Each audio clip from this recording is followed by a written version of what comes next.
चातुर्वर्ण व्यवस्थेतून 4000 जातींनी विखुरलेला समाज, त्या समाजातील माणसाला मानवतेची शिकवणूक देऊन अन्याय अत्याचाराविरुद्ध संघर्ष करणारे भारतीय समाजाला संविधान बहाल करून प्रत्येक भारतीयाला जगण्याचा अधिकार देणारे भारतीय राज्यघटनेचे शिल्पकार, बुद्धिसम्राट, पद्मभूषण, विश्वरत्न डॉक्टर बाबासाहेब आंबेडकर यांचा आज बुधवार 6 डिसेंबर 2023 महापरिनिर्वाण दिन.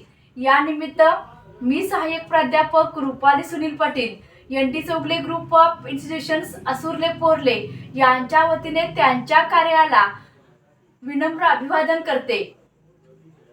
असं म्हणतात की पृथ्वीवर पापाचा घडा भरला की तेथे कोणतरी दैवी शक्ती निर्माण होते. अशीच दैवी शक्ती म्हणजे डॉक्टर बाबासाहेब आंबेडकर, की ज्यांनी अस्पृश्यतेविरुद्ध चळवळ निर्माण केली. चळवळ कोण निर्माण करतं, तर ज्याच्या मनात तळमळ असते तो चळवळ निर्माण करतो. असे डॉक्टर बाबासाहेब आंबेडकर की ज्यांनी ब्रिटिशांचं राज्य ज्यावेळी आपल्या भारतावर होतं तो कालखंड होता 1947 पूर्वीचा, की ज्या कालखंडामध्ये हा समाज अन्यायाविरुद्ध अस्पृश्यतेविरुद्ध विखुरलेला होता. अशा अस्पृश्य लोकांना, अस्पृश्य समाजाला समाजात राहता येत नव्हतं, अन्न खाता येत नव्हतं किंवा पाणी पिता येत नव्हतं. पाणी असून पाणी पिता येत नव्हतं, घर असून राहता येत नव्हतं, समाज असून जगता येत नव्हतं. तर अशा माणसाला एका प्राण्याची वागणूक त्या काळामध्ये दिली जात होती. जो समाज होता त्या समाजामध्ये असलेली चातुर्वर्ण व्यवस्था, या चातुर्वर्ण व्यवस्थेविरुद्ध त्यांनी वेगवेगळ्या चळवळी केल्या, वेगवेगळ्या मोहिमा केल्या. एक चळवळ निर्माण करताना किंवा एखादा प्रसंग, एखादा कार्यक्रम आयोजित करताना आपल्याला किती संघर्ष निर्माण होतो या क्षणी, तर त्या 150 वर्षापूर्वीचा कालखंड आपण डोळ्यासमोर आणला तर बाबासाहेब आंबेडकरांना किती संघर्ष करावा लागेल याचा आपल्याला अशा वेळी अभ्यास करावा लागतो.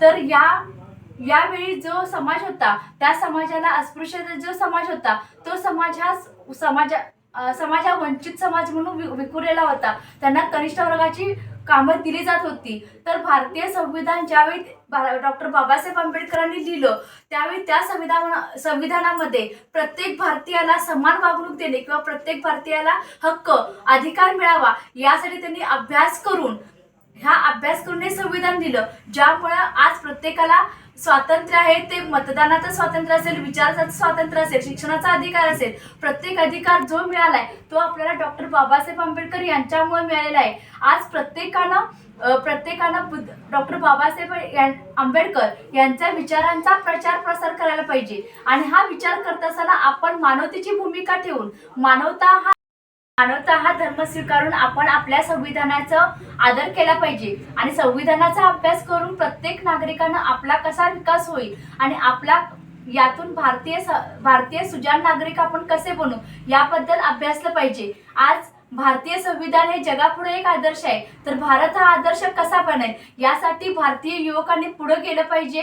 महापरिनिर्वाण दिनानिमित्त पुनश्च एकदा मी ND Chougule group of institutions Asurle Porle यांच्या वतीने त्यांच्या महान कार्याला, त्यांच्या प्रतिमेला विनम्र अभिवादन करते आणि थांबते. जय भीम.